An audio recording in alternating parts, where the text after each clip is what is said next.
મારું નામ Jayeshbhai સિસાંગિયા, ward number 7. મંદિર પાડવાની નોટિસ અહીંયા થઈ ગયા છે શેરી નંબર 3. એક રામનાથપરામાં થઈ ગયા છે શેરી નંબર 5માં. કોર્પોરેશનની નોટિસ છે. કયા કારણથી થઈ ગયા છે એ કઈ આમાં કઈ ખબર પડતી નથી.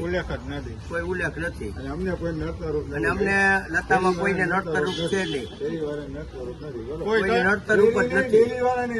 અને ડેરી છે એ 60 વર્ષથી છે, કોઈ આજકાલની કઈ છે નહીં. એટલે ઘણું બધું અહીંયા આવીને નોટિસો મારી જાય છે કોર્પોરેશન. કયા કારણથી મારી જાય કઈ ખબર નથી.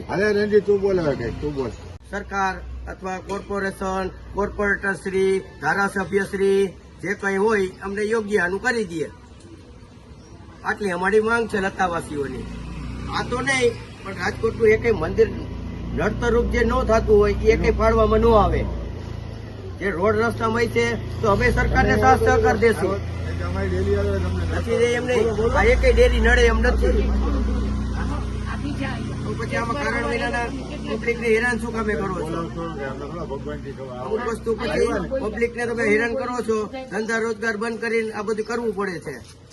સરકાર કોઈ વસ્તુ જાગશે આમાં કે નહીં જાગી અમને કઈ ખબર નથી.